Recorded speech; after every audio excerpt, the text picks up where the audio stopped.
We have a full house for this one. We appreciate you guys coming out to join us today.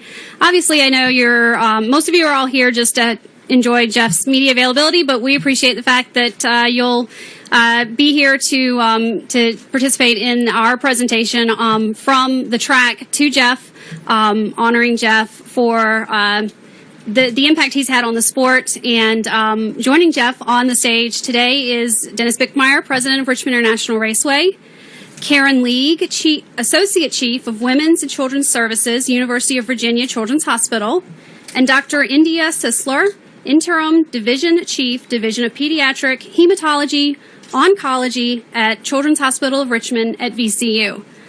We also have a nice contingency of guests over here joining us as well from the University of Virginia Children's Hospital, Abby Snyder. Abby is 16 years old. She is a pediatric oncology patient, and she's joined by her family. We appreciate her being here with us. And then also from Children's Hospital of Richmond at VCU, Stephanie Allen, VP for Community Relations at Children's Hospital Foundation.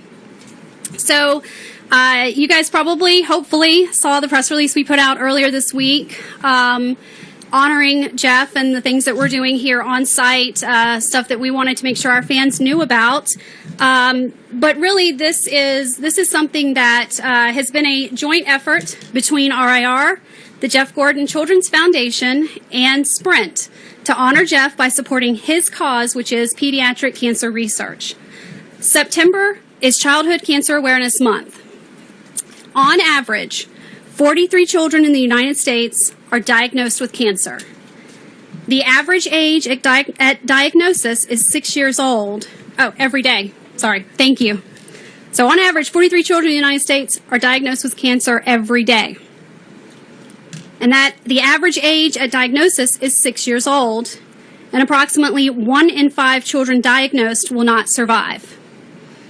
Maybe it's a coincidence, but 43 is the same number of kids that fit on a school bus and the same number of drivers in this weekend's last race to make the chase, Federated Auto Parts 400. We will have 43 kids join us on a school bus tomorrow night to lead the crowd in the Pledge of Allegiance. So RIR is going gold this weekend, and hopefully you guys have seen some of that signage. But to talk a little bit more about that and why gold and the things that we're doing, I'd like to ask Dennis to speak. Well, thank you, Amy, and certainly thank you, media, for giving us this opportunity to take a little bit of your time. But really, I just want to be here on really two fronts. One, on behalf of our fans, to thank Jeff for everything that he's done for our sport, and certainly his time here at Richmond International Raceway. And I've gotten to know Jeff a little bit and chat, and I appreciate the input and everything that you've provided me, especially these last couple months when you've been out here testing. So thank you. And on a personal note, Jeff won the first race I ever worked at California Speedway, Auto Club Speedway, in the inaugural race that they had there. So his legacy on the track will live forever. I'm not up here to talk about stats or anything related to that, but we wanted to take a moment to recognize Jeff for everything that you do off the track and the impact that you're having on kids, young people around the world. So thank you for that.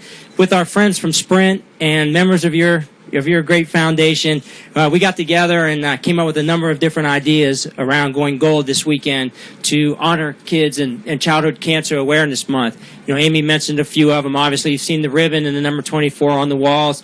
The iconic Richmond next to the start-finish line has been painted gold. Our gate workers tomorrow, during the race, all of our workers will be wearing gold tomorrow as well. The official pace car will have the gold ribbon on it as well. Amy mentioned the impact of the 43 children that will give the pledge tomorrow. We think that's a great way to call some awareness to what you have done and the need for people to be educated and understand what pediatric cancer, childhood cancer awareness is all about.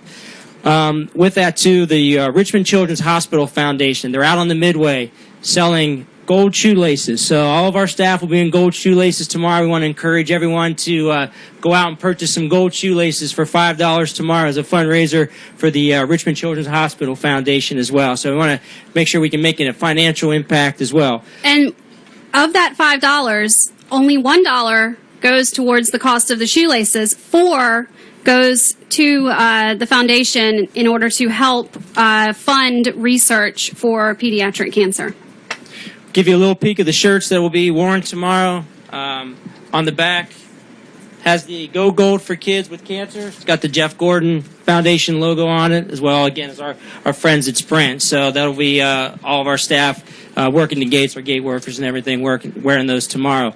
One thing we also wanted to do then, too, was reach out to 2 of our local hospitals and find out what their needs are in helping these kids feel comfortable when they're at the hospital for whatever type of treatment that they need to receive. So with that and reaching out to Children's Hospital of Richmond at VCU, we are making a donation based on what they asked for of a number of DVD players for the kids to have there. They got the Jeff Gordon iconic number 24 on them, so the kids will be thinking about you and your number and when they're watching some great movies. So Dr. Sisler, I'll turn it over to you.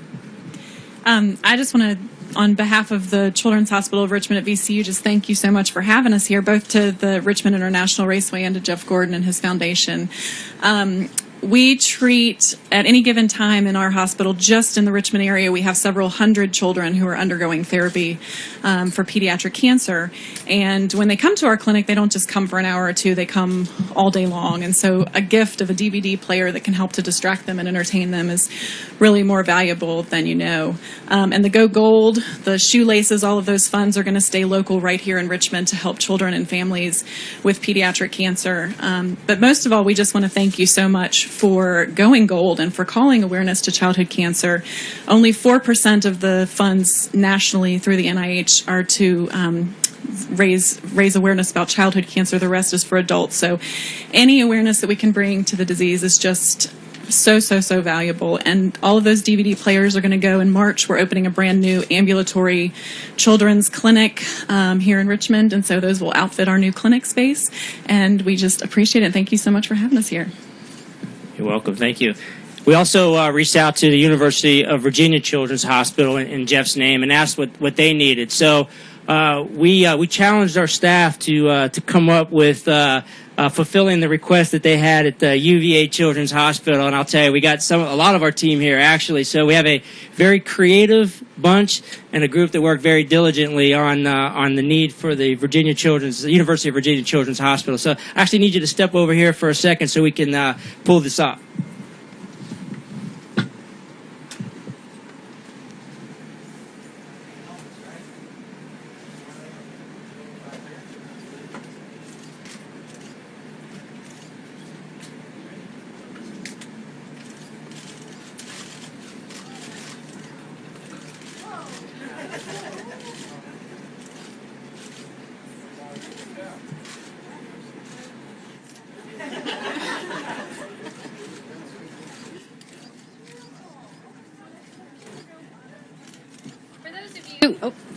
For those of you who can't see what Jeff just unveiled, as far as I know, Jeff didn't know anything about this. We really worked hard to make sure he didn't know about this.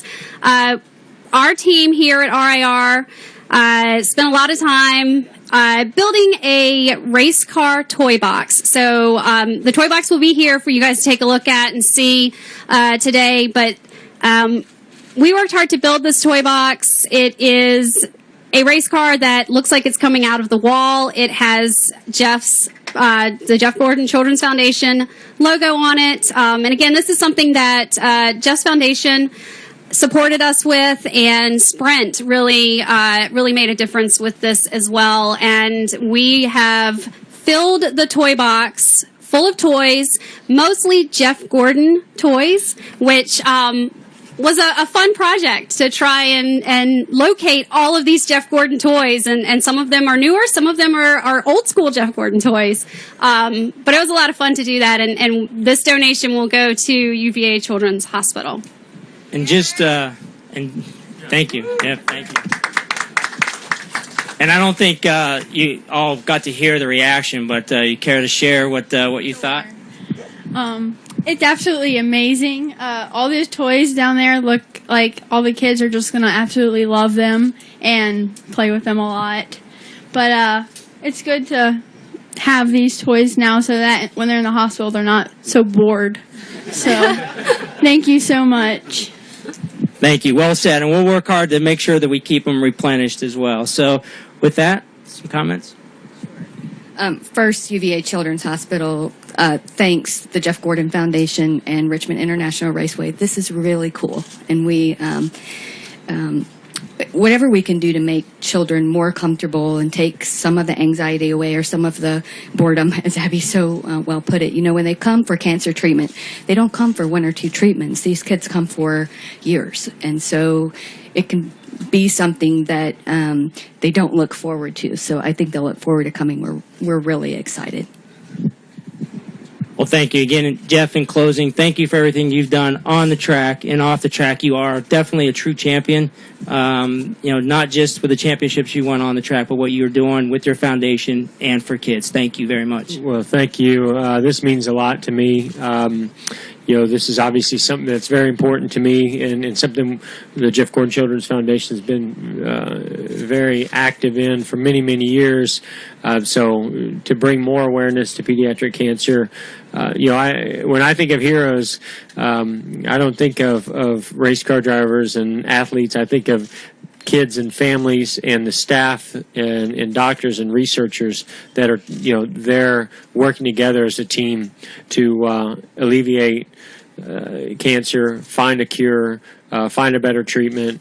And, I think what you've done here today by bringing more attention to it is going to help save lives. So thank you very much. And we may I may need to go to my teammates, find some other drivers' toys that just in case, we might want to make sure all the kids are happy. They do get a little particular sometimes, but that's amazing. That's really what started all this for me. I went to, I believe it was Brenner's up in Winston-Salem, and I went there, and somebody asked me to come and visit with kids, a lot of them that had cancer, and I thought, why should I go there? Why would you want me to come? I didn't get it, and I was young and naive, and I walked in, I was like, okay, and I realized that just that brief moment where you could walk in and they heard that you're a race car driver, just something unique and different than their everyday experience in that hospital, did put a smile on their face, did take their mind off of it. So anything, whether it's a toy, whether it's somebody coming and visiting, it could be so many different things, but even a race car driver can go in there and help the doctors and staff do their job and do it better, because the child gets that brief escape from needles and bad diagnosis or the things that they're going through. So that's what started it all for me, as well as Ray Abraham's son being diagnosed with leukemia. And so I'm very proud when I see things like this and effort being put into it, and it is Childhood Cancer Awareness Month. So thank you for going gold. Appreciate it. Thanks to Richmond. Thanks to Sprint for making this happen, and thank you guys. Appreciate it. And we're asking our fans to join us in going gold, not only by supporting through the purchase of the shoelaces out on the Midway over the weekend. There's also a link where you can purchase the shoelaces online. We will be including the text to donate through Jeff's Foundation on the video scoring tower throughout the weekend as well. And we want our fans to wear gold. So we've asked our fans, come out tomorrow and wear gold and show your support, which I think is hopefully going to be visible out there at pre-race. But before we open up for Jeff's normal availability, just want to make sure if there's any questions for anybody on the stage now. Okay. Thank you, guys. It's kind of hard to follow that presentation, right?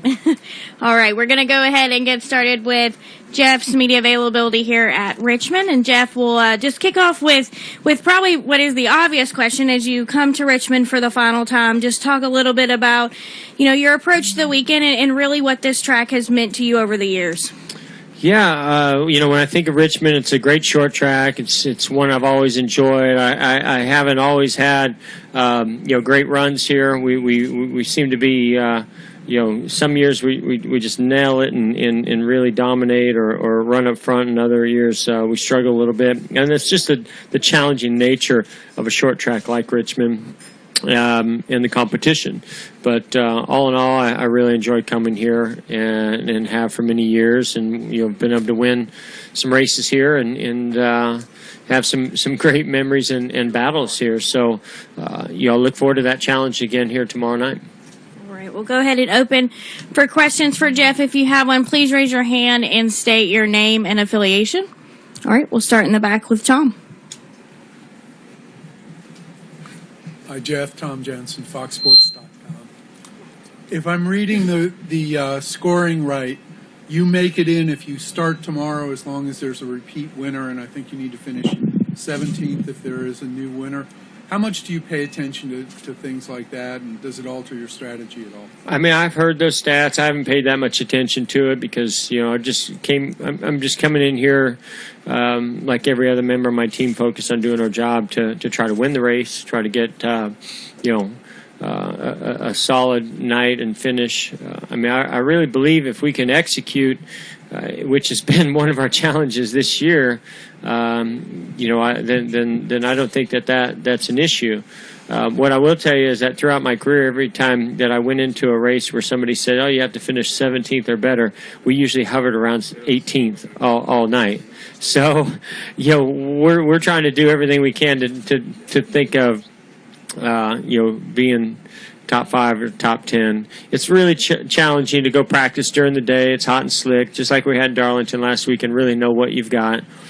So we're just working as usual, and I feel like we've been pretty decent here the last few times we've been here, and there's no reason why we can't be a fast enough car. And if we can execute, I think we can be a solid enough team where we don't even have to worry about that. All right, we're going to go to the back for Jerry and then up to Bob.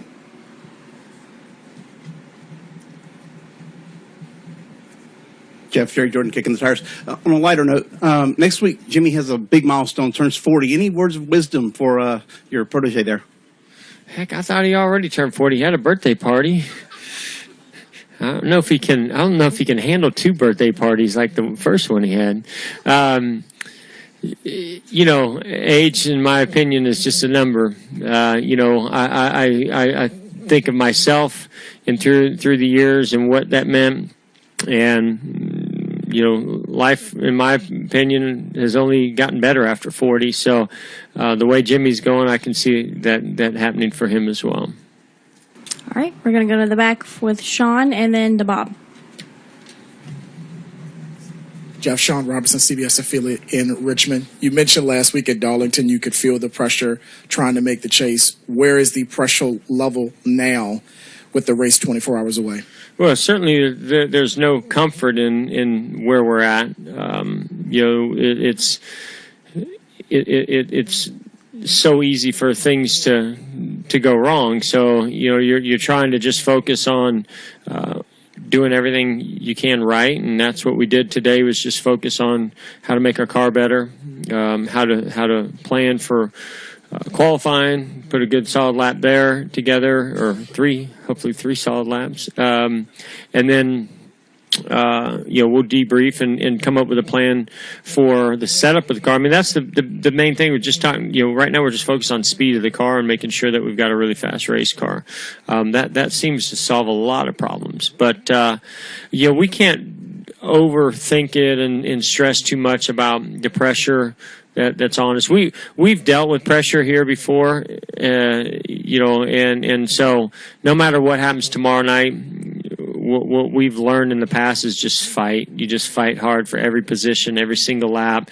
We've got to be smart. We can't get too, outside our comfort zone and try to do things too crazy, but we also can't be too conservative. And that's the downside of the position we're in. I'd rather be in this position than the ones on the outside looking in, but the advantage they have is they've got nothing to lose, and they can just go all out and not even worry about it. We're us, we can't necessarily do that. And sometimes when you get conservative, that's when you get yourself in trouble. So we're going to, try to really balance that out, and I think we're very capable of doing that. All right, Bob? Go ahead. Bob Popper, CSPN. There's a chance of rain tomorrow. Is there any concern that, if starts raining after it's past halfway, you're going to have to make some sort of call that could either put you in or out of the chase? I was just talking about not being stressed out about this thing here, Bob. Why you got to stress me out, man? That's not. Is that how is that's the way you think? Like you think? Have you seen people seal wins when it's raining? Bob, I'm going to give you some advice that I've been using for a long time. Control the things that you can control. That's all I can do. Do my job, do it the best of my ability, try to communicate with my team so they can do their job the best of their ability, and all we can do is try to make the best decisions and control the things we can control. We can't make decisions for others, whether they come in and take risks and chances and all those things. Like I said, there's some that are going to be in a position to be able to take all the risk because they have, no downside, and we're going to have to weigh those decisions out as well. I thought you were going to say, well, this could be a day race on Sunday, and I was like, great, because I just got done practicing all day for a night race, so maybe that'll help us for the day race. But let's hope we get it in tomorrow night. Okay, we're going to come up front to Jeff Gluck, please. Right here.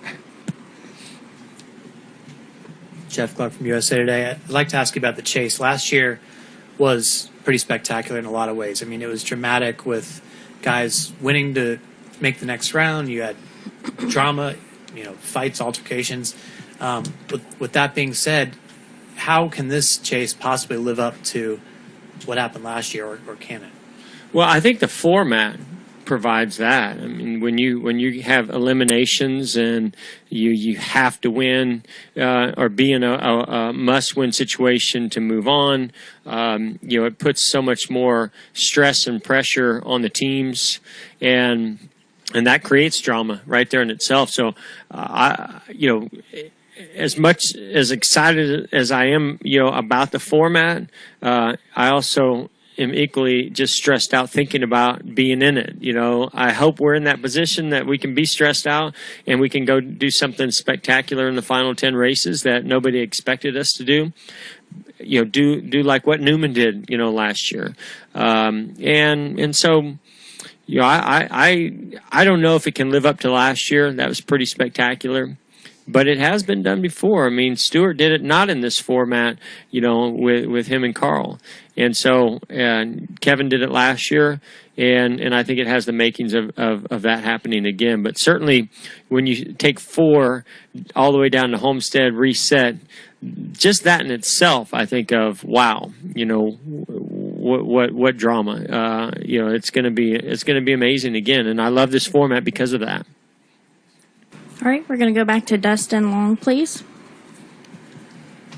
Dustin Long, NBC Sports. In light of that, Jeff, because I'll never be in a situation like that, or most people never be in a situation. Can you? Come on, Dustin! Don't cut yourself short. Can you kind of explain, I guess, what you went through last year during the chase?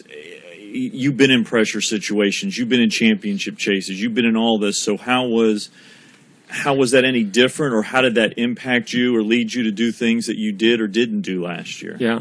Well, I mean, it starts right in Chicago. In Chicago, before you go, okay, I'd like to get this first race off to a good start, but if it's not a good start, we've got, several races to sort of get ourselves, in sync and still get ourselves, we can maybe have one mulligan. But when you know that you don't have that many races before they start eliminating, you don't have time, and so it just adds more pressure. You've got to be on your A game from the beginning, and it doesn't mean that you have to win.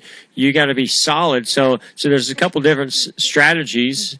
I think when the chase starts, I think it's everybody's intention that feels like they have a shot at the championship. At least the real contenders.